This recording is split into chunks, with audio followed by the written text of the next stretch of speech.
Hello everyone, कैसे हैं आप सब। आप सभी का बहुत बहुत स्वागत है हमारे बेसिक के एक नए लेक्चर में। आज की क्लास में हम हमारे चैप्टर नंबर 1 की डिस्कशन को कंटिन्यू करेंगे एंड कोशिश करेंगे कि चैप्टर नंबर 1 हमारा कंप्लीट हो जाए। एक बार आप सभी चैप्टर नंबर 1 का ओवरव्यू निकालिए।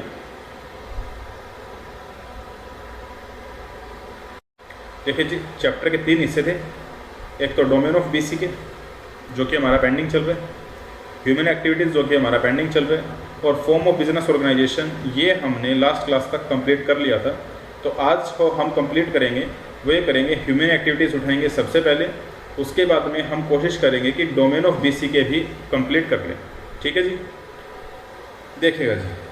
अच्छा, एक बार क्लास शुरू करने से पहले मैं एक इम्पॉर्टेंट अनाउंसमेंट कर देता हूँ आपके साथ। वो ये है कि आप सभी का मुझे मैसेज मिला, आप सभी की रिक्वेस्ट है कि सर आप हमें बिल्कुल ज़ीरो से पढ़ाइए। हमने कहा ठीक है जी, हम आज से आगे की सभी क्लासों में ये ध्यान रखेंगे कि हम आपको बिल्कुल ज़ीरो से पढ़ाएं।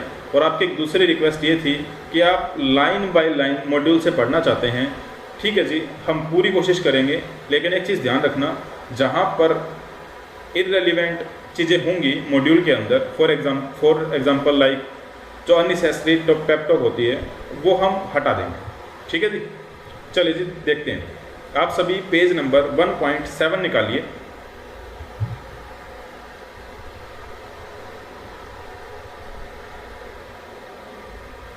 हाँ जी, हम टॉपिक शुरू करेंगे ह्यूमन एक्टिविटीज़ के साथ। देखिए जी, ह्यूमन एक्टिविटीज़ यानी कि मानवीय क्रियाएं, यानी मनुष्य जो क्रियाएं करता है उन्हें हम क्या कहते हैं?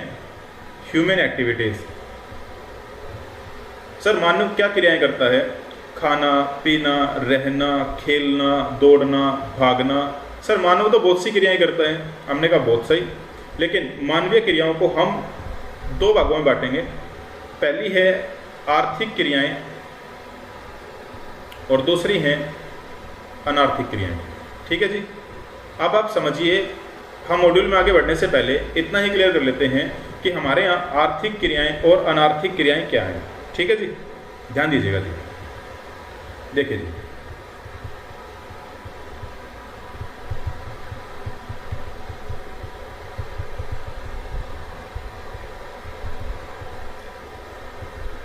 इकोनॉमिक एक्टिविटीज़ वो होती हैं जो कि आय या लाभ कमाने के लिए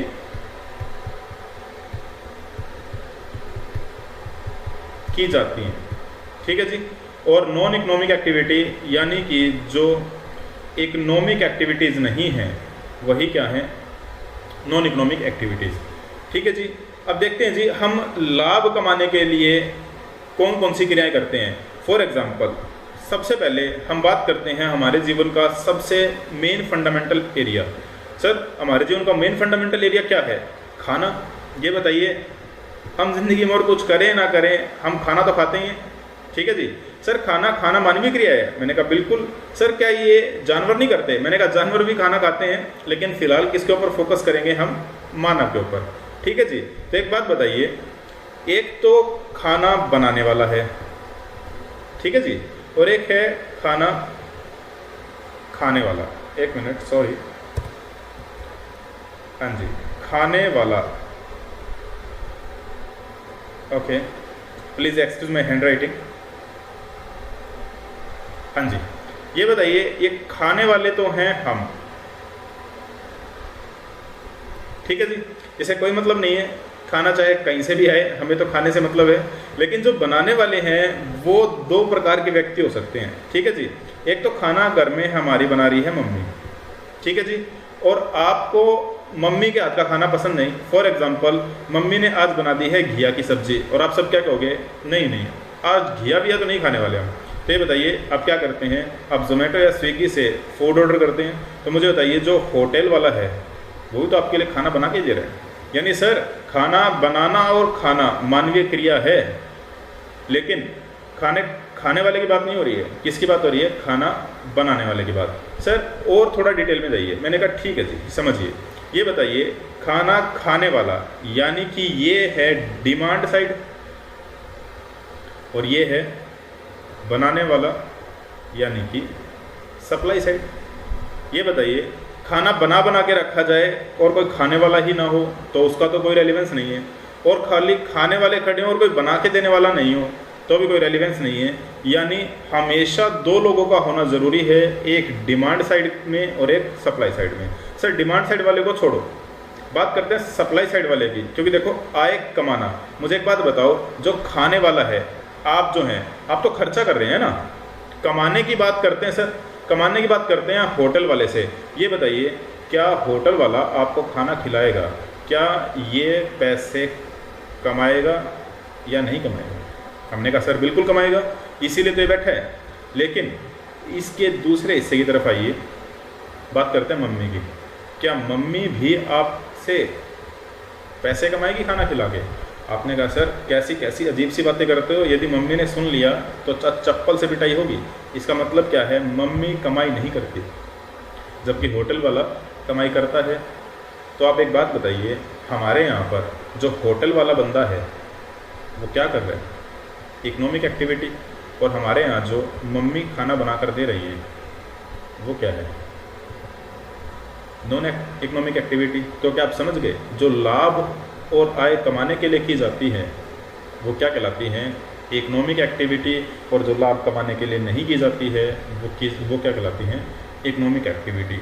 कुछ लोगों को ये लगता है कि इकोनॉमिक एक्टिविटी का मतलब ये है कि उसमें पैसा इन्वॉल्व ही नहीं है। नहीं जी, पैसा तो दुनिया की हर चीज़ में इन्वॉल्व है, बस एक चीज़ लैक करती है इकोनॉमिक और नॉन इकोनॉमिक में, वो होता है इंटेंशन टू अर्न मनी। समझ रहे हैं जी? जहाँ लाभ कमाने के लिए कुछ नहीं किया जाएगा वही नॉन इकोनॉमिक है, जहाँ लाभ कमाने के लिए आप कुछ करेंगे वही चीज़ें क्या होंगी? हमारे यहाँ पर इकोनॉमिक एक्टिविटी होंगी। ठीक है जी, देखिए जी, हाँ जी, देखते हैं जी। अब इंस्टीट्यूट की बात पढ़ते हैं। इंस्टीट्यूट क्या कहता है, एक बार ट्राई करते हैं। ठीक है जी, देखिएगा जी। कह रहे our working life are all about activities. हमारी जो ज़िंदगी चल रही है वो कुछ ना कुछ हम करते ही रहते हैं। ठीक है जी, हम बहुत सी क्रियाओं में लगे रहते हैं, लेकिन सारी की सारी का कोई मतलब नहीं होता। बहुत सी क्रियाएं बिना मतलब की होती हैं। फॉर एग्जांपल सोना। मुझे एक बात बताइए, सोने का क्या मतलब है? सर सोना गोल्ड नहीं, सर गोल्ड नहीं, सोना यानी स्लीपिंग। ठीक है जी, देखिए जी आगे कह रहे हैं कि इंस्टीट्यूट कह रहे हैं कि ये जो जनरली एक्टिविटीज़ हैं ये दो हिस्सों में होती है, एक तो वर्क और दूसरा होती है प्ले। यानी या तो हम काम करते हैं या हम खेलते हैं। और एक बात बताइए, ये तो एक बच्चे की ज़िंदगी में होता है ना, खेलना और एक काम करना। सर क्या बच्चा कोई काम करता है? बिल्कुल, छोटे बच्चे को होमवर्क मिलता है और माँ बाप छोटी मोटी चीज़ें कहते रहते हैं, करता रहे भाई। ठीक है जी, लेकिन ये जो वर्क टर्म है, ये वर्क टर्म जनरली किसके लिए यूज़ होती है? जो काम धंधे वाला व्यक्ति होता है, यानी जो कमाने खाने में विश्वास रखता है, अपने परिवार का आजीविका कमाने के ऊपर जोर देता है। ठीक है जी, चलिए जी और देखते हैं। ठीक है जी, देखिए जी, this days it is more common for adult working person to talk about work and life. ठीक है जी, आज के टाइम पे लोग बहुत सी बातें करते हैं। फॉर एग्जांपल फैमिली टाइम, किसी की आदतें, कोजेज़। ठीक है जी, तो ये सब चीज़ें हमारे यहाँ पर क्या आती हैं? ह्यूमन एक्टिविटीज़ होती हैं। देखिए जी, लेकिन इन ह्यूमन एक्टिविटीज़ को दो भागों में बांटा जाता है। एक तो होता है इकोनॉमिक एक्टिविटीज़ और दूसरा होता है नॉन इकोनॉमिक एक्टिविटीज़। ठीक है जी, देखिए जी, इंस्टीट्यूट कहता है economic activities are distinguishable merely by the presence of livelihood motive and variety of motive. समझ रहे हो? आर्थिक क्रियाओं और अनार्थिक क्रियाओं के बीच में यदि अंतर पता लगाना है तो सिर्फ और सिर्फ एक चीज़ से पता लगाया जा सकता है, वो है मोटिव, यानी कि उद्देश्य क्या है। और मैंने आपको बताया हमारे यहाँ जनरली जो मोटिव है वो क्या है? लाभ कमाना। यदि लाभ कमाना उद्देश्य है तो आर्थिक क्रियाएँ हैं, अदरवाइज आर्थिक क्रियाएँ वो नहीं। ठीक है जी, चलिए, ये इन्होंने यही बताया है कि यदि कोई खुद के लिए काम करे, सेल्फ इंटरेस्ट, तो वो सब चीज़ें अनार्थिक क्रियाएँ मानी जाती हैं। चलिए जी, इंस्टीट्यूट ने बड़ा प्यारा समझाने का प्रयास किया है। ये बताइए, आपको इन चार्ट्स में देखकर ये बताना है कि ये इकोनॉमिक है, नॉन इकोनॉमिक एक्टिविटीज़ है। ठीक है जी, तो शुरू करते हैं। सबसे पहले पहली इमेज से देखिए जी, आप इसे, ये एक शेफ़ है। ये बताइए, ये हमारे यहाँ पे होटल के अंदर खाना बना रहा है। तो ये बताइए, ये इकोनॉमिक एक्टिविटी है? No doubt sir. ये बताइए, ये तो होटल की बात है।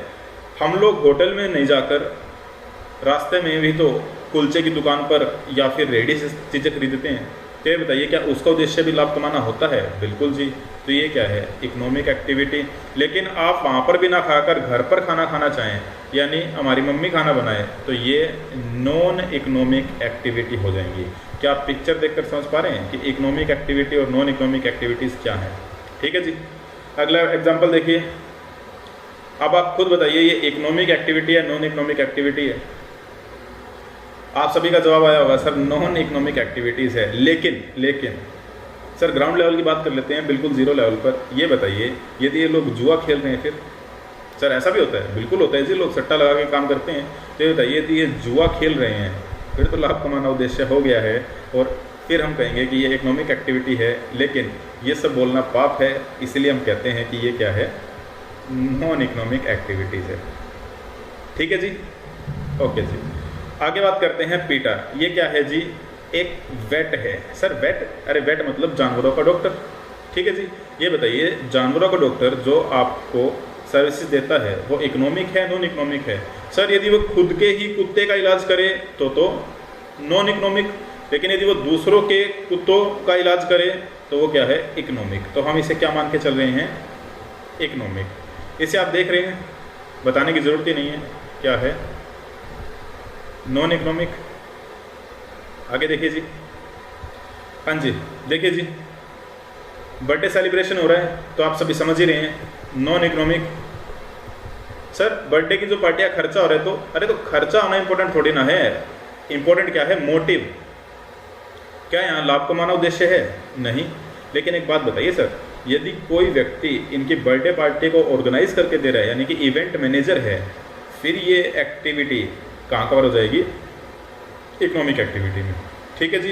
ये देखिए जी, ये गुरुद्वारा साहिब की लंगर का एक पिक्चर है आपके सामने। नो डाउट हमारे यहाँ जो सिख धर्म है वो नॉन इकोनॉमिक एक्टिविटी में कवर अप है। सैल्यूट है जी इन्हें। आगे देखिए जी, आपने देखा होगा लोग जनरली हमारे यहाँ किया जाता है कि जहाँ से बहुत से लोग गुजरते हैं हम वहाँ पर एक घड़ा रख देते हैं ताकि सभी लोगों को ठंडा पानी मिलता रहे। ठीक है जी। तो ये सभी आप जानते हैं कि कोई लाभ कमाने के उद्देश्य से नहीं किया जाता है, इसीलिए सब चीज़ें क्या हैं? नॉन इकोनॉमिक एक्टिविटीज है। ठीक है जी। अगली शॉप देखिए, ये पंचर बनाने वाले भैया, ये सिलाई करने वाली गुड़िया, और ये हमारे वकील साहब। मुझे एक बात बताइए, इन सभी का उद्देश्य फ़िलहाल क्या है? लाभ कमाना। इसका मतलब क्या है? ये सब किस चीज़ में इंगेज्ड हैं? इकोनॉमिक एक्टिविटीज़ में। मैं मान के चलता हूँ कि हमारी अब तक की डिस्कशन से आपको इकोनॉमिक तथा नॉन इकोनॉमिक एक्टिविटीज़ का एक बहुत अच्छा आइडिया लग गया होगा। ये इतने पार्ट में इन्होंने यही बताया है कि क्या इकोनॉमिक है और क्या नॉन इकोनॉमिक एक्टिविटीज़ है। ठीक है जी। चलिए जी, डिस्कशन को आगे कंटिन्यू करते हैं। देखते हैं जी, distinguishing characteristics of economic activities, यानी कि ऐसी क्या विशेषताएं होती हैं? कैरेक्टरिस्टिक्स यानी कि विशेषताएं। ठीक है जी। ऑफ इकोनॉमिक एक्टिविटी यानी आर्थिक क्रियाओं की क्या ऐसी विशेषताएं होती हैं जो उन्हें अनार्थिक क्रियाओं से अलग करती है? देखिए जी, एक विशेषता तो मैंने आपको बता दी, और वो भी क्या? कमाई। यानी आप प्रॉफिट को अर्न करने के लिए कोई काम करते हैं तो वो नो डाउट इकोनॉमिक एक्टिविटी है। सर इसके अलावा भी कुछ और खासियत हो सकती है? हाँ जी, चलिए देखते हैं। देखिए जी, फर्स्ट वन, सबसे पहली बात है economic activities are income generating. I think इसके ऊपर इनफ डिस्कशन हो चुकी है। ठीक है जी। अगली बात करते हैं, इकोनॉमिक एक्टिविटीज़ आर प्रोडक्टिव। समझिएगा जी, ये बताइए प्रोडक्टिव का मतलब क्या होता है? चलिए मैं समझाता हूँ आपको।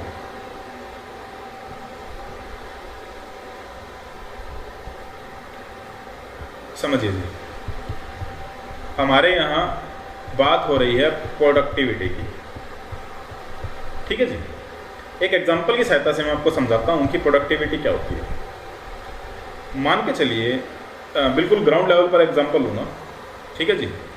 मैं एग्जांपल लेता हूँ, फॉर एग्जांपल एक जूस बेचने वाले भैया का, जो कि बस स्टैंड या गली मोहल्लों में घूम घूम कर जूस बेचते हैं। मुझे एक बात बताइए, उसको जूस बेचने के लिए क्या क्या चाहिए? सबसे पहली बात तो उसे एक गन्ने की फसल की ज़रूरत पड़ती है, ठीक है जी। और मुझे एक बात बताइए, वो गन्ने को मशीन में डालता है और क्या तैयार कर देता है, गन्ने का रस तैयार कर देता है।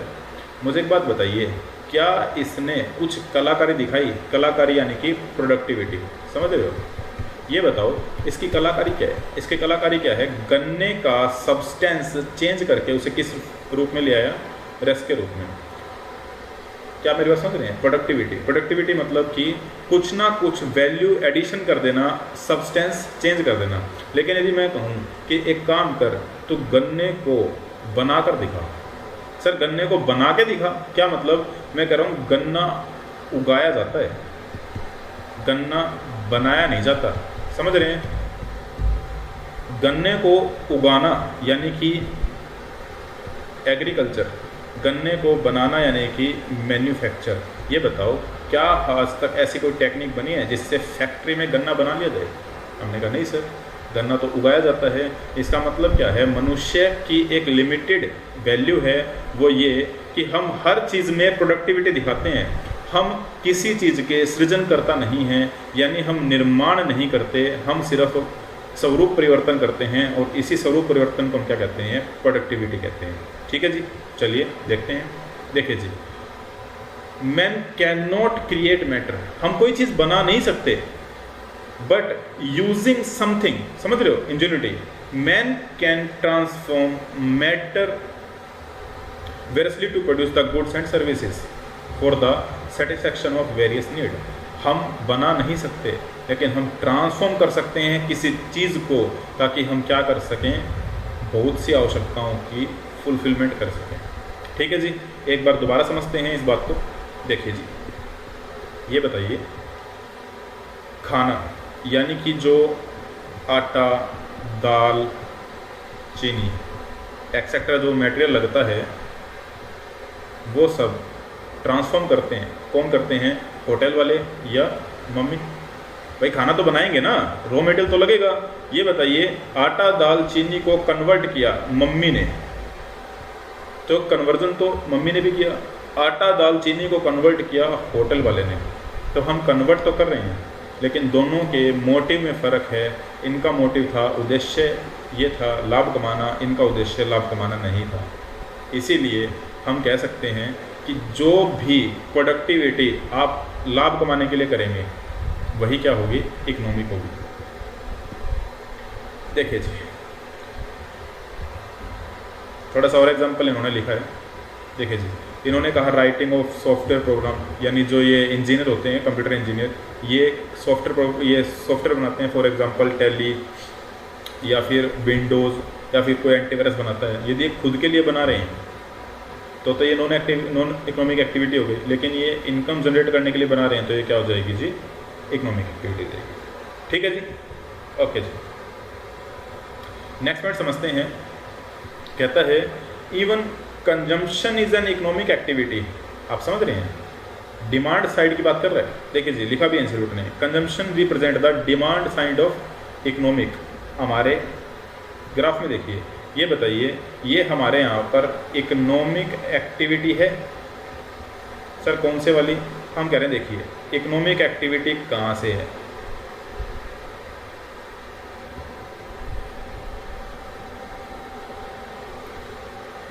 ये वाली एरिया जो है, रेड एरिया, ये क्या है?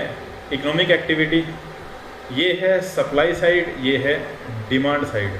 तो यही इंस्टीट्यूट कहना चाह रहा है कि even consumption is an economic activity, क्योंकि कोई व्यक्ति अपने आप से तो पैसा कमा नहीं सकता। क्या ऐसा हो सकता है कि मैं अपनी एक जेब से पैसा निकाल कर दूसरी जेब में डाल दूं और मैं कहूं कि मैंने पैसे कमा लिए? तो मुझे बताइए, लोग मुझे पागल घोषित कर देंगे? क्या कहेंगे? सर कुछ भी ऐसा थोड़ी ना होता है सर, ऐसे तो हर कोई करोड़पति बन जाएगा। इसीलिए यदि कोई व्यक्ति आय कमा रहा है तो वो खुद से थोड़ी ना कमाएगा, उसे कमाने के लिए सामने किसी ना किसी व्यक्ति को अपने गुड्स या सर्विसेज देनी पड़ेंगी। इसीलिए कंजम्पशन साइड भी इकोनॉमिक एक्टिविटी का एक हिस्सा है। ठीक है जी, देखिए जी, लिखा भी है इन्होंने, देखिए कह रहे हैं the goods and services on which the people will spend their income. ठीक है जी, production is organised in response to the demand, क्योंकि कोई व्यक्ति उतना ही बनाएगा जितना खर्च होगा, और जितना खर्च होगा उतना ही सामने वाले की कमाई बनेगी। ठीक है जी। चलिए जी, लास्ट कैरेक्टरिस्टिक्स देखते हैं, जो कि है सेविंग, इन्वेस्टमेंट एंड वेल्थ। पहली बात तो आप मुझे ये बताइए, आप सेविंग और इन्वेस्टमेंट समझते हैं? क्योंकि देखिए वेल्थ का मतलब होता है धन, ये एक ही बात होती है। बात है सेविंग और इन्वेस्टमेंट की, तो मैं इसे थोड़ा सा समझाऊंगा आपको। देखिए, मुझे एक बात बताइए, आपने सब चीज़ें प्लस 2 में पढ़ी भी होंगी, नहीं भी पढ़ी तो कोई दिक्कत नहीं है, मैं अब समझाता हूँ आपको। ठीक है जी, बिल्कुल सरलता से समझते हैं। मुझे एक बात बताओ, अभी हमने बात की होटल वाले की और हमने बात की आपकी। ये बताइए, आपने इन्हें क्या दिया? 100 रुपये दिए, बदले में इन्होंने आपको क्या दिया?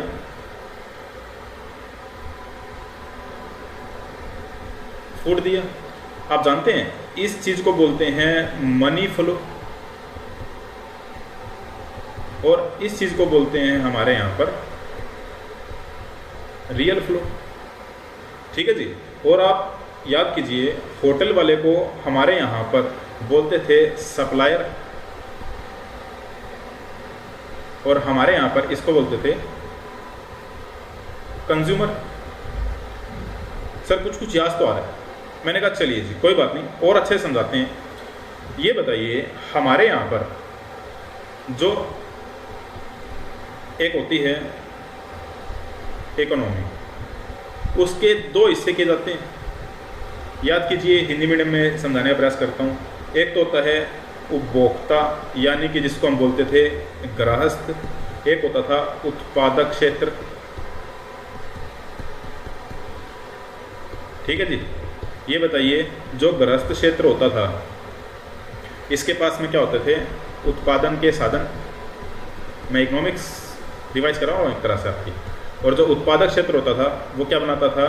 सेवाएं या गुड्स। गुड्स को हिंदी में क्या बोलते हैं? सामान में भी। ठीक है जी। ये बताइए, उत्पादन के साधन आपने पढ़े थे, एक तो होता था भूमि, फिर होता था पूंजी, फिर होता था श्रम, फिर होता था उद्यम। ये बताइए, ये यहाँ जाता था और ये वाली चीज़ यहाँ पर आती थी। ये कहलाता था रियल फ्लो। ठीक है जी। सर रियल फ्लो के अलावा एक चीज़ और भी तो होती थी। यदि इन्होंने उत्पादन के साधन दिए हैं तो ये इनकी पेमेंट करते थे। कैसे? भूमि को देते थे लगान, पूंजी को देते थे ब्याज, श्रम को देते थे मजदूरी, उद्यम को देते थे लाभ। हाँ जी, याद आ रहा है? इसी तरह से इनके पास में इनकी पेमेंट आती थी, फिर इनके पास इनकी पेमेंट आएगी, और ये क्या करेंगे? इन उत्पादन के साधन से अपना प्रोडक्शन शुरू करेंगे, और फिर ये कहेंगे कि हाँ भाई अब सामान बन गया, तो अब एक काम करो, सामान ले रहे हो तो पैसे दो। ये बताओ, इसको बोलते थे price for goods and services. और ये जो ग्रीन से दिख रहा है हमारे यहाँ पर, इसको क्या बोला जाता था? Money flow. हाँ जी, कुछ याद आया? चले जी, ये बताइए, यदि यहाँ पर जो हमारा पिछला डायग्राम है, एक बार उस पर आते हैं। यदि ये जो 100 रुपये है, क्या ज़रूरी है कि ये 100 रुपये इसके पास में आए? ये बंदा 100 रुपये खर्च करे, इसकी कमाई भी 100 रुपये रही हो। सर कहना क्या चाहते हो सकता है कि इसके पास में 150 रुपये हो और 150 में से सिर्फ 100 ही खर्च करना चाहे। ये जो 50 रुपये है, हो सकता है ये 50 रुपये क्या कर ले? सेव कर ले। पॉसिबल है ना जी। आप इसको क्या बोलते थे? शरण। याद कीजिए, आय का शरण, आय का भरण बोलते थे ना जी। और ये बताइए, इसके पास में भी हो सकता है 100 रुपये आए, ये आगे जो खर्चा करे वो 100 का ना करके 80 का करे, तो ये इस तरह से पैसा बाहर भी निकलता था, और हो सकता है कि ये पैसा अंदर डाल भी दे। ठीक बात है जी। तो इन्हीं चीज़ों को हम क्या बोलते थे? सेविंग या फिर इन्वेस्टमेंट। क्योंकि देखिए, जो 50 रुपये है, ये कोई व्यक्ति अपने पास तिजोरी में बंद करके तो नहीं रखेगा ना। सभी चाहेंगे कि उनका पैसा ग्रो हो, इसीलिए वो सब इसे कहाँ लगा देंगे? बैंक में या शेयर बाज़ार में, या कहीं भी वो जहाँ पर उसको अच्छे रिटर्न मिलेगी। तो इससे इकोनॉमिक एक्टिविटी की एक खासियत और समझ में आती है कि ये हमारे यहाँ पर saving, investment and wealth create करती है। हाँ जी, बात समझ में आई? ठीक है जी। और देखिए जी, इन्होंने कहा ये इनकम कहाँ से आती है? बैंक से, नॉन बैंकिंग फाइनेंशियल कंपनी से, म्यूचुअल फंड से। आप ये सब समझिए, ये नॉन बैंकिंग फाइनेंस कंपनी और बैंक क्या होता है? बैंक मतलब जैसे RBI ने कहा कि तुम पैसे ले भी सकते हो और दे भी सकते हो। सही बात है ना जी। लेकिन जो NBFC होती है वो ये कहती है कि हम पैसे दे सकते हैं लोगों से, डिपॉजिट एक्सेप्ट नहीं करेंगे। तो हमारे यहाँ जो बैंक और NBFC है यानी नॉन बैंकिंग फाइनेंशियल कंपनी है, उसमें सिर्फ एक ही चीज़ का लैक है, वो ये कि बैंक पैसे ले भी सकता है, दे भी सकता है, जबकि NBFC सिर्फ पैसे लेती है, पैसे देती है, यानी कि लोन वगैरह दे देगी आपको, लेकिन वो डिपॉजिट एक्सेप्ट नहीं कर पाएगी। ठीक है जी, हाँ जी। तो ये था economic and non economic activity का डिस्कशन। अब इकोनॉमिक नॉन इकोनॉमिक एक्टिविटीज़ वो ब्रॉडली 3 लेवल पर कॉम्प्राइज करती हैं। एक तो होती है बिजनेस, दूसरा होता है प्रोफेशन, तीसरा होता है एम्प्लॉयमेंट। हम एक काम करते हैं, सबसे पहले प्रोफेशन पर आते हैं। ठीक है जी, हम बिजनेस की बात भी करेंगे, पर पहले प्रोफेशन पर आते हैं, फिर एम्प्लॉयमेंट पे चलेंगे, फिर बिजनेस पर आएंगे। आपको पूरा समझाया जाएगा, चिंता ना कीजिए। देखिए जी, प्रोफेशन क्या होता है, ठीक है जी, समझते हैं। सर प्रोफेशन, इसे हिंदी में हमारे यहाँ पर क्या कहता है, कहा जाता है पेशा, और जो इस काम को करता है उसे कहा जाता है पेशेवर, यानी कि बात करते हैं प्रोफेशनल की। ठीक है जी। देखिए जी, प्रोफेशन क्या है? प्रोफेशन है रेंडरिंग ऑफ सर्विसेज, मेन चीज़ है सर्विस। यानी यदि आप गुड्स बेच रहे हैं तो आप प्रोफेशन के अंदर कवर नहीं हो पाएंगे। ठीक है जी। सर सर्विस भी तो है, लेकिन एक स्पेशलाइज्ड नेचर की सर्विस। सर सर्विस होती क्या है? पहली बात तो जो काम हम खुद ना करके दूसरे से करवा लेते हैं वही क्या है? सर्विस है। एक तरह की स्पेशलाइज्ड नेचर की सर्विस है।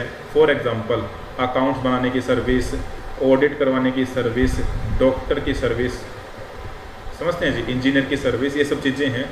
सर होगा क्या? आगे बढ़ते हैं। नेसेसिटिंग या प्रिस्क्राइब्ड क्वालिफिकेशन, और ऐसी सर्विस हर कोई नहीं दे सकता, इसके लिए एक प्रिस्क्राइब्ड क्वालिफिकेशन है। सर अकाउंट्स तो कोई भी बना देगा, लेकिन ध्यान रखिए, यदि वो अकाउंट सीए बनाता है तभी वो चीज़ें कहाँ पर आएंगी? प्रोफेशन में। अदरवाइज वो कहाँ पर आ जाती है? वोकेशन। सर क्या बोला आपने? मैंने कहा प्रोफेशन और वोकेशन। समझिए जी, प्रोफेशन यानी कि एक डिग्री होल्डर, और डिग्री भी कहाँ से? एक रिकॉग्नाइज्ड गवर्निंग बॉडी। यदि आपको इस तरह की प्रोफेशनल डिग्री आपके पास में है और आप सर्विसेज देते हैं तो आप उससे प्रोफेशन कहेंगे। वोकेशन मतलब क्या? आपके पास में डिग्री हो या ना हो, आप काम करके दे रहे हैं तो आप प्रोफेशनल नहीं हैं। सर क्या मतलब? मैं कह रहा हूँ अकाउंट्स बनाने की सर्विसेज है, यदि वो सीए दे तो उससे क्या बोलेंगे? प्रोफेशन। लेकिन एक बीकॉम पास व्यक्ति यदि किसी के अकाउंट्स बना के दे तो हम ये नहीं कहेंगे कि वो प्रोफेशनल है। समझ रहे हैं? वो सिर्फ क्या है? वोकेशनल है। हाँ जी, क्लियर है? ठीक है जी। तो दोबारा देखिए जी, प्रोफेशन क्या है? आप सर्विस देंगे, खास तरह की सर्विस देंगे, आपके पास में प्रिस्क्राइब्ड क्वालिफिकेशन होगी, और जाहिर सी बात है फोकट में तो हम देंगे नहीं, पैसे लेंगे जी। और हमारे पास में जो मेन चीज़ होगी वो ये होगी सर्टिफिकेट ऑफ प्रैक्टिस, यानी कि हमें इस रिकॉग्नाइज्ड गवर्निंग बॉडी ने ये कह रखा है कि आप ये काम कर सकते हैं। ठीक है जी। और एक बात बताइए, यदि हम इस गवर्निंग बॉडी की बात नहीं मानेंगे तो ये हमें पनिश करेंगे। इसके लिए बात होती है कोड ऑफ कंडक्ट। उम्मीद करता हूँ कि आपको प्रोफेशन की बात समझ में आई होगी। प्रोफेशन क्या है? आप सर्विसेज दे रहे हैं, खास तरह की सर्विसेज दे रहे हैं, और आपके पास में एक प्रोफेशनल डिग्री है। यदि आपके पास में प्रोफेशनल डिग्री है, इसका मतलब क्या है? आपको गवर्न करने के लिए कोई संस्था है। ठीक है जी। तो यदि हमारे यहाँ पर कोई संस्था है जो हमें गवर्न करती है तो हम क्या कहेंगे? We are professional. ठीक है जी। मैं और प्रोफेशंस के बारे में बात नहीं करूँगा, हम बात करेंगे हमारे प्यारे इंस्टीट्यूट के बारे में। आप सभी जानते हैं हमारे यहाँ अकाउंटिंग के प्रोफेशन को गवर्न करने के लिए हमारे यहाँ पर है ICAI, the institute of chartered accountants of India. ठीक है जी। आप थोड़ा सा गौर कीजिए हमारे इंस्टीट्यूट के लोगों पर। ठीक है जी। ये वो बातें हैं जो हर एक CA स्टूडेंट को पता होनी चाहिए, क्योंकि देखिए हमारा ICAI यानी हमारी CA की डिग्री ही हमारा रेपुटेशन है, हमारा मान है, हमारा सम्मान है। तो पहले मैं आपको हमारे इंस्टीट्यूट के बारे में कुछ बातें बताता हूँ। ठीक है जी। बाकी इंजीनियर डॉक्टर वगैरह के बारे में हम ना भी जाने तो हमें क्या फ़र्क पड़ता है, हमें हमारा तो एटलीस्ट पता ही होना चाहिए। ठीक है जी, एक काम करते हैं, पहले थोड़ा पिक्चर को जूम करता हूँ मैं आपके लिए और आपको एक चीज़ दिखाने का प्रयास करता हूँ।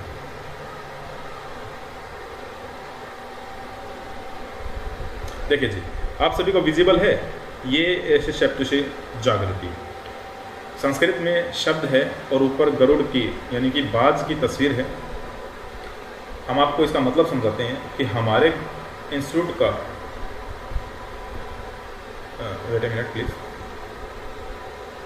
हाँ जी, इसका मोटो है हमारे इंस्टीट्यूट का कि जब सब सो रहे होंगे तब हम जाग रहे होंगे। यानी जब दुनिया के अंदर सब लोग थक हार के सो जाते हैं तो हम यानी कि हमारे इंस्टीट्यूट के जो मेंबर्स हैं, आप सभी स्टूडेंट्स हैं जो कि कभी मेंबर बनेंगे।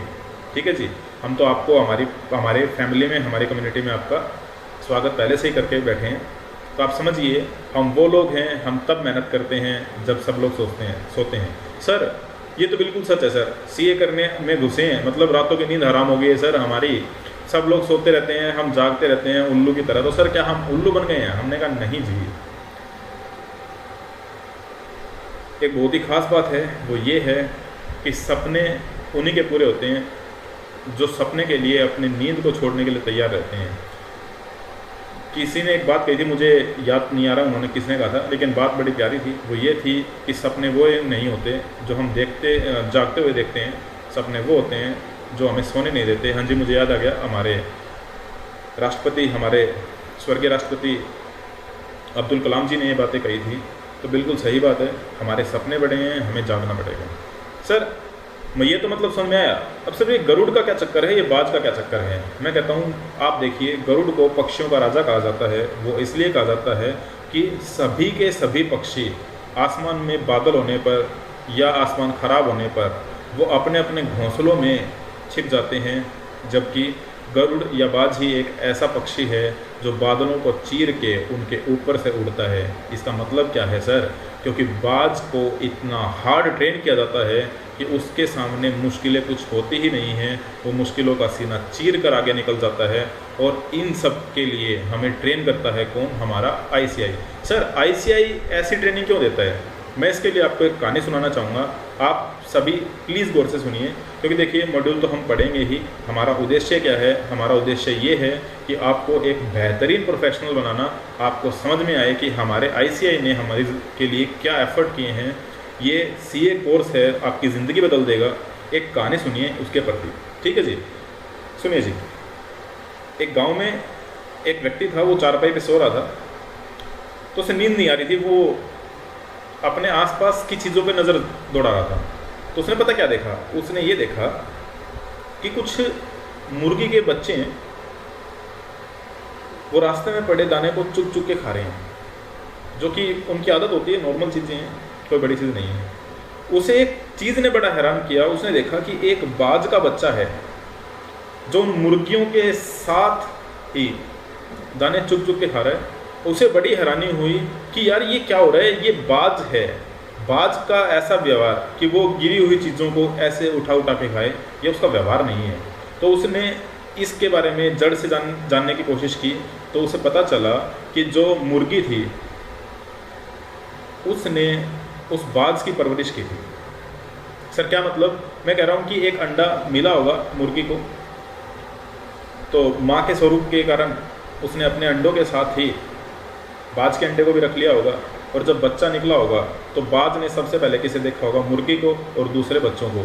उसे नहीं पता कि वो बाज है, लेकिन उसने क्या मान लिया कि वो मुर्गी ही है, तो वो मुर्गी की तरह एक्ट करने लगा। सर ये सब क्या बता रहे हो? देखिए जी, कहानी से एक शिक्षा में ये मिलती है कि आपका नेतृत्व करने वाला व्यक्ति कैसा है। समझ रहे हैं? यहाँ बाज की दशा में उसका नेतृत्व करने वाला, सिखाने वाला कौन था? एक मुर्गी थी। इसीलिए वो सब मुर्गियों की तरह ही बिहेव कर रहे थे, इंक्लूडिंग बाज। लेकिन सोचिए, यदि ये कहानी उल्टी होती और यदि उस मुर्गी की जगह हम सब मुर्गी को रिप्लेस करके हम सिर्फ बाज डाल दें, तो देखिए जो मुर्गी के बच्चे भी होते हैं ना, वो भी एक बाज की तरह बिहेव करते। तो सिंपल सी बात ये है कि जो गवर्निंग बॉडी है, यानी कि हमारा जो आईसीआई है, ये हमारे लिए उस बाज का काम करती है। और हम सब वो अंडे वाले बच्चे हैं जो बाहर निकलेंगे तो ये निर्भर करेगा कि हमारी परवरिश किसने की है। हमारी परवरिश यदि एक बाज ने की होगी तो हम एक बाज की तरह बिहेव करेंगे, और यदि हमारी परवरिश एक मुर्गी ने की होगी तो हम एक मुर्गी की तरह बिहेव करेंगे। मेरा कहने का उद्देश्य ये बिल्कुल भी नहीं है कि ICI ही सब कुछ है और बाकी और कोर्सेज बेकार हैं। मैं जस्ट एक एग्जांपल दे रहा हूँ। मैं किसी भी प्रोफेशन को या किसी भी काम को छोटा बड़ा नहीं मानता, मैं सिर्फ समझाने के लिए आपको ये बात बोल रहा हूँ।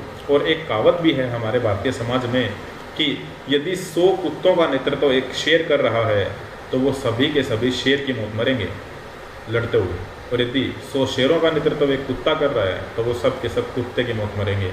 इसीलिए हमारे यहाँ पर नेता का बड़ा ही ज़्यादा इम्पोर्टेंस है। और आप समझ गए होंगे कि हम प्रोफेशन के बारे में किस बारे में बात कर रहे हैं। हाँ जी, चलिए जी और आगे बढ़ते हैं।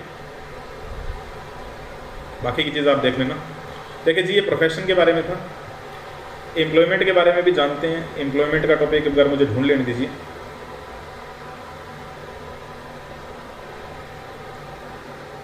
फिर मैं आपको समझाता हूँ कि एम्प्लॉयमेंट क्या है। अच्छा, ये जो पॉइंट्स हैं ये भी मैं आपको समझाऊंगा।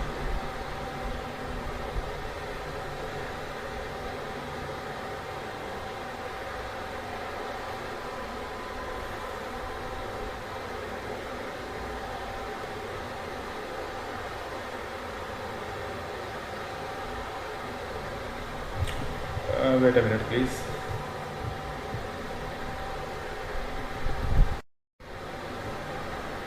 चलिए जी, एक बार मिल नहीं रहा है तो एक बार एम्प्लॉयमेंट को छोड़ के एक बार बिजनेस पर आते हैं।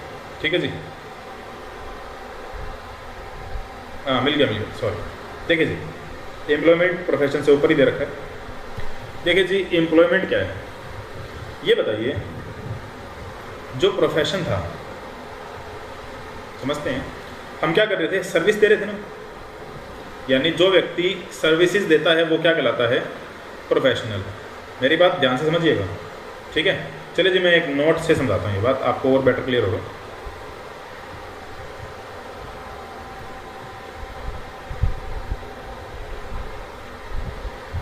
देखिए जी, पहली बात तो बात है गुड्स वर्सेस सर्विसेज की। ठीक है जी, ये बताइए जो गुड्स बेचता है वो क्या कहलाता है, बिजनेस। ये हम पढ़ेंगे अभी। और जो सर्विसेज बेचता है वो क्या कहलाएगा, प्रोफेशनल या वोकेशनल। आप समझ गए ना।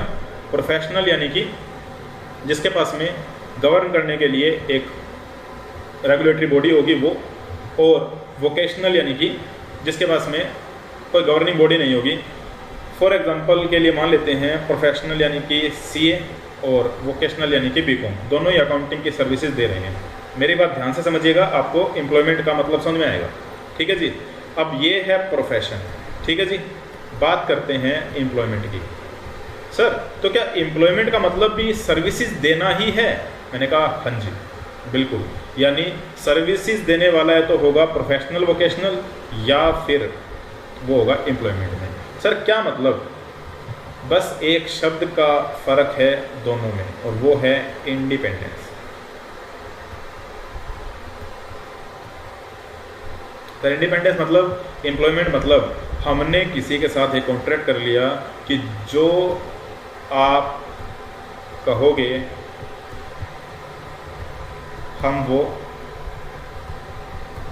कर देंगे। ठीक है जी। प्रोफेशन या वोकेशन में क्या होगा, हम जो सर्विस देना चाहते हैं, लेनी है तो लो,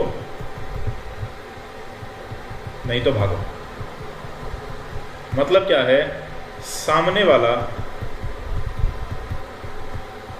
हमें कंपेल नहीं कर पाएगा। सर कहना क्या चाहते हो? सिंपल सी बात, ये है नौकरी और ये है खुद का काम। हाँ जी, बात समझ में आई? यानी जब हम खुद का काम करते हैं तो हम क्या लाते हैं, प्रोफेशनल। और सर खुद का काम कौन सा कर रहे हैं? सर्विस देने का, गुड्स देने की बात नहीं हो रही है। हम जब खुद के बेस पर सर्विसेज देते हैं तो हम उसे क्या कहते हैं, प्रोफेशन। सर सीए खुद का ऑफिस जब खोलता है तो वो क्या है, प्रोफेशन। लेकिन यदि सीए किसी कंपनी में जॉब करने लग जाए तो वो प्रोफेशनल नहीं कहलाएगा, वो कहलाएगा एम्प्लॉयमेंट। और जो गुड्स बेचेगा वो बिजनेसमैन होगा ही, उसके बारे में बातें करते हैं। देखिए सॉरी,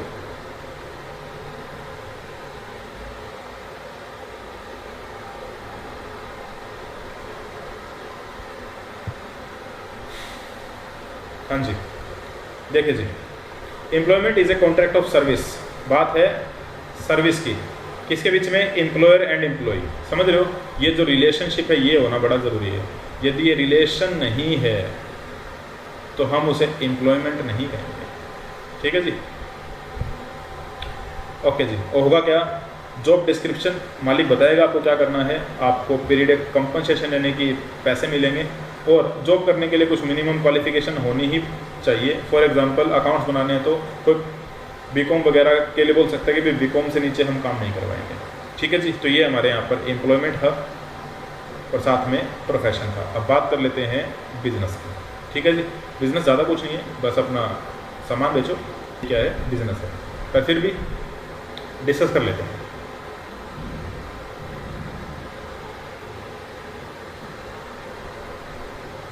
हाँ जी देखिए sir, business and economic activity.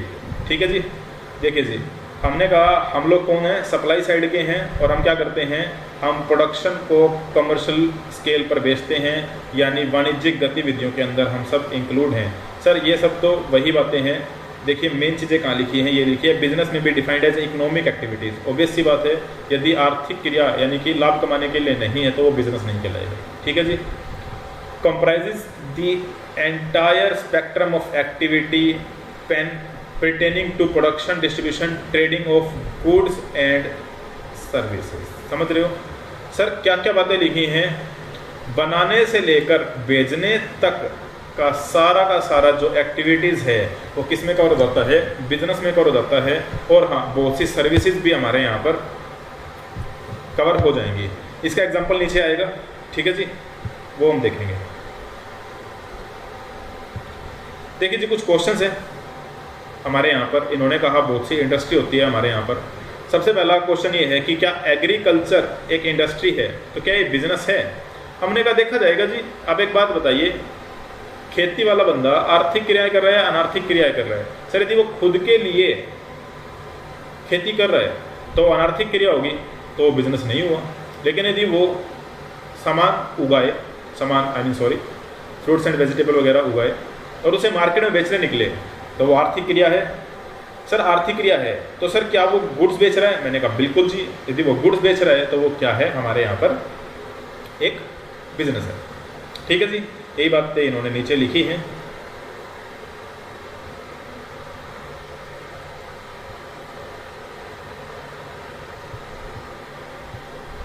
अच्छा जी, बिजनेस में भी डिफाइंड क्या होता है, देखिए जी, बिजनेस क्या होता है देख लेते हैं।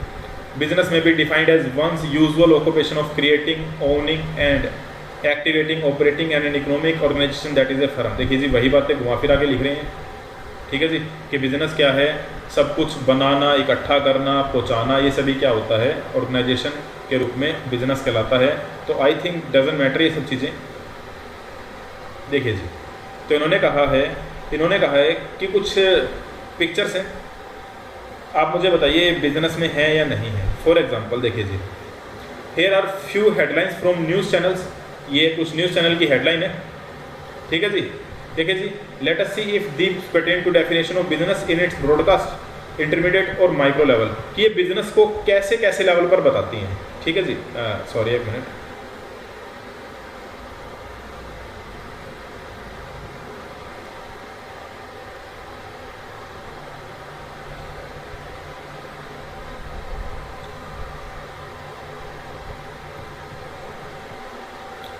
देखिए जी, न्यूज़ आई है इनके टीवी में क्या, कि इंडियाज़ इन्फोटेक मेल्टडाउन, कि जो भारतीय कंपनियां हैं जो आईटी के सेक्टर में हैं वो डूब रही हैं, यानी कि उनके यहाँ पर प्रॉब्लम आ रही है। ठीक है सर कहना क्या चाहते हैं, रुकिए हम बताएंगे, पहले आप ये समझिए कि ये कहना क्या चाहते हैं। ये कहते हैं कि हाँ आईटी कंपनियां हैं वो डूब रही हैं। ओके जी, अगला, business confidence is all time high, यानी आज के टाइम पे जो लोग हैं वो बिजनेस करने में डरते नहीं हैं। देखिए जी ये ग्राफ बढ़ता ही जा रहा है। पॉइंट नंबर 3 है कि हमारे यहाँ पर टाटा मोटर्स हैं। टाटा मोटर वाले क्या कर रहे हैं,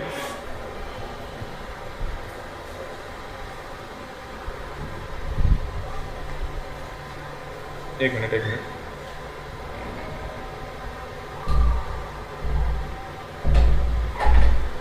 टाटा मोटर्स वालों की भी न्यूज़ आई है। वो क्या कह रहे हैं कि Q4 यानी कि साल के जो आखिरी 3 महीने हैं उनका प्रॉफिट डाउन हो गया है बिजनेस स्टैंडर्ड के अनुसार। ये अखबार का नाम है, ठीक है जी। और इसके अलावा है SME IPO raises to 514 crore this year. सबसे पहली बात तो आपको बताते हैं IPO क्या होता है। IPO का फुल फॉर्म होता है इनिशियल पब्लिक ऑफर, ठीक है जी।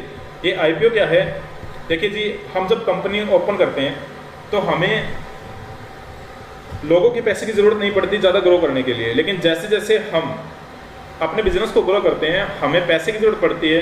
और पैसा हम कहाँ से लाते हैं, हम पब्लिक में शेयर बेच के लाते हैं, ठीक है जी। तो जब कोई कंपनी पहली बार शेयर मार्केट में अपने शेयर बेचती है तो उसे हम कहते हैं IPO आना, कि मार्केट में IPO आया। तो ये कह रहा है कि देखिए SME यानी कि स्मॉल एंड मीडियम एंटरप्राइजेज यानी कि जो छोटे लेवल की कंपनियां हैं वो मार्केट में आ रही हैं 514 करोड़ के लिए। अब एक बात बताइए, इन सब 4 न्यूज़ से एक बात तो पता चली, वो ये कि हमारे यहाँ पर पहली जो ये इमेज है ये वाली, इससे ये है कि लोगों के अंदर बिजनेस करने का ज़बरदस्त जुनून है। आपने देखा होगा अपने आसपास छोटे छोटे आइडियाज़, इतने लोगों के पास में आइडियाज़ हैं कि वो बिज़नेस शुरू करना चाहते हैं, ठीक है जी। अब दूसरा ये है कि जो बिज़नेस है उसके अंदर फंडिंग की ज़रूरत पड़ती है, तो आपको एक ऑप्शन दिया गया कि आप IPO लेके आ सकते हैं कि भाई अपने पैसे से तो पूरी दुनिया बिजनेस करती है, आप ये काम कीजिए ना, आप मार्केट से पैसा उठाइए, आप भी कमाइए, लोगों को भी कमा के दीजिए, यानी आप भी बढ़िए और लोगों को भी बढ़ा के दीजिए, ठीक है जी। और तीसरी और चौथी इमेज ये है, ये बताना चाह रही है, देखिए हर बंदे की अपनी अपनी इंटरप्रिटेशन है। जो मुझे समझ में आया उसके अनुसार ये इन्होंने कहा कि ज़रूरी नहीं है कि आपका जो एक बिजनेस है वो हमेशा चलता ही रहेगा। इन्होंने कहा IT सेक्टर डूब रहा है, ओके। इन्होंने कहा टाटा मोटर्स का प्रॉफिट कम हो रहा है, तो सर इससे क्या पता चलता है, इससे पता ये चलता है कि आप एक ही बिजनेस के अंदर ना अटके रहें, आप कोशिश करते रहें कुछ ना कुछ नया करने की। आप एक बिजनेस में हैं, हो सकता है कि आपके पास में डाउनफॉल आ रहा है, तो सर पहली चीज़ तो ये है कि आप इसे बचाने का प्रयास कीजिए। आप देखिए कहाँ कमी आ रही है, और फिर भी यदि आप कवर नहीं कर पा रहे हैं तो आप कोई नया बिजनेस देखिए, ठीक है जी। तो ये हमारे यहाँ पर डिस्कशन थी बिजनेस की, प्रोफेशन की एंड एम्प्लॉयमेंट की, और हमारे यहाँ पर इकोनॉमिक एक्टिविटीज़ के बारे में, ठीक है जी। एक बार ओवरव्यू वाले चार्ट पर फिर से आइए, पेज नंबर 1.12 पर। वो ये है, देखिए जी हमने डिस्कस किया ह्यूमन एक्टिविटीज़ के अंदर economic activity, non economic activity. Economic activity के अंदर हमने बात की है बिजनेस की, प्रोफेशन की और एम्प्लॉयमेंट की। अभी भी हमारा टॉपिक कंप्लीट नहीं हुआ है, अभी भी हमें बहुत कुछ जानना है बिजनेस के बारे में, लेकिन जितना प्रोफेशन और एम्प्लॉयमेंट के बारे में जानना था वो हमने आपको समझा दिया है। हम एक काम करते हैं, आज की क्लास यहीं रोकते हैं। आप सभी मुझे फीडबैक दीजिएगा कि आपको आपकी जो शिकायत थी कि सर बिल्कुल ज़ीरो से शुरू कीजिए, आप मुझे बताइए क्या इतना डीप ठीक है, मतलब कहीं ज़्यादा स्लो या कहीं ज़्यादा फास्ट तो नहीं लग रहा है। देखिए आप कंटिन्यूस फीडबैक दीजिए, हम निश्चित रूप से अपने आप को इम्प्रूव करने का प्रयास करेंगे, ठीक है जी। चलिए जी आज के लिए इतना ही, टाटा बाय बाय।